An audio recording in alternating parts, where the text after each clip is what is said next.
നമസ്കാരം. സമഗ്രയിലേക്ക് സ്വാഗതം. ആശുപത്രി മാനേജ്മെന്റ് ഒത്തുതീർപ്പ് കരാറിൽ ഒപ്പിടാൻ തയ്യാറായതോടെ കൊയിലി ആശുപത്രിയിലെ നഴ്സുമാരുടെ സമരം അവസാനിച്ചു. ഇന്ന് രാവിലെയാണ് സമരം അവസാനിപ്പിച്ചത്.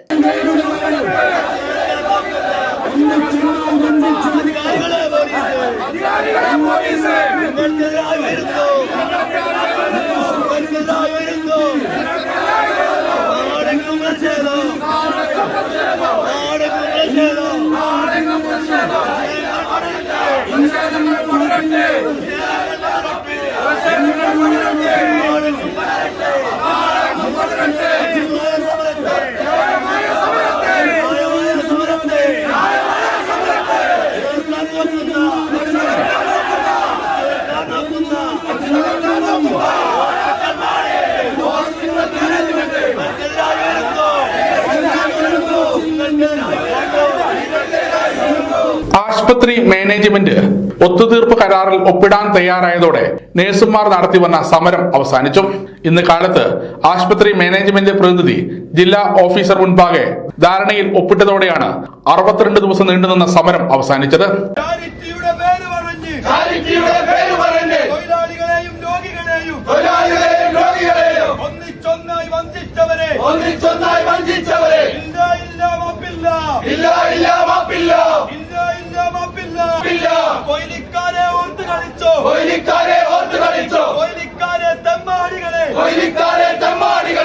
സമരം ചെയ്ത ഇന്ത്യൻ നഴ്സസ് അസോസിയേഷൻ സംസ്ഥാന സെക്രട്ടറി മുഹമ്മദ് ഷിഹാബ്, വിജോഷ് ജോസഫ്, പ്രസാദ്, മാനേജ്മെന്റ് പ്രതിനിധി നിതീഷ് എന്നിവരാണ് ധാരണയിൽ ഒപ്പിട്ടത്. ആഹ്ലാദം പങ്കിട്ട് നഴ്സുമാർ മധുരം വിതരണം ചെയ്തു. ഇന്ന് കാലത്ത് കൊയിലി ആശുപത്രിക്ക് മുന്നിൽ സമര പരമ്പരയായിരുന്നു. ജില്ലാ ഭരണകൂടം മുൻകൈയെടുത്ത് നടത്തിയ ഒത്തുതീർപ്പ് കരാറിൽ കൊയിലി മാനേജ്മെന്റ് ഒപ്പുവെക്കാത്തതിൽ പ്രതിഷേധവുമായി യുവജന സംഘടനകൾ രാവിലെ മുതൽ ഉപരോധ സമരവുമായി ആശുപത്രി പ്രവർത്തനം തടസ്സപ്പെടുത്തിയിരുന്നു. സജി ജോസഫ് MLA സമരപ്പന്തലിലെത്തി. യൂത്ത് ലീഗിന്റെ നേതൃത്വത്തിൽ ആശുപത്രി ഉപരോധിച്ച് നടത്തിയ സമരം ജില്ലാ പ്രസിഡന്റ് KK ഷിനാജ് ഉദ്ഘാടനം ചെയ്തു. ജില്ലാ വൈസ് പ്രസിഡന്റ് തസ്ലീം മണിയാട് അധ്യക്ഷത വഹിച്ചു. ജില്ലാ ട്രഷറർ ഷബീർ എടയന്നൂർ സ്വാഗതം പറഞ്ഞു. AIYF പ്രവർത്തകർ ആശുപത്രിയിലേക്ക് നടത്തിയ മാർച്ച് ജില്ലാ secretary KV Sagar, KV Prashobh, KV Rajeesh, K Mithun തുടങ്ങിയവർ നേതൃത്വം നൽകി. ആശുപത്രിക്ക് മുന്നിൽ പോലീസ് മാർച്ച് തടഞ്ഞു.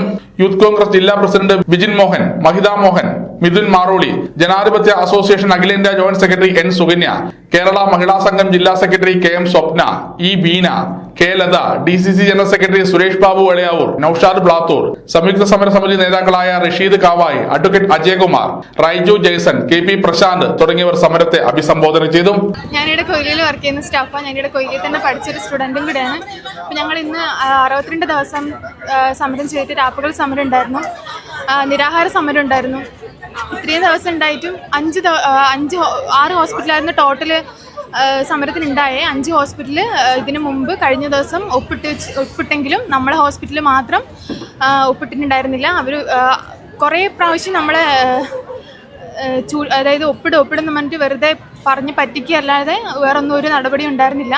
എന്നിട്ട് ഇന്നലെ ഒരു തീരുമാനമാക്കാൻ വേണ്ടിയിട്ട് തന്നെ അയാളെ ഞങ്ങൾ തടയുകയോ ചെയ്തേ.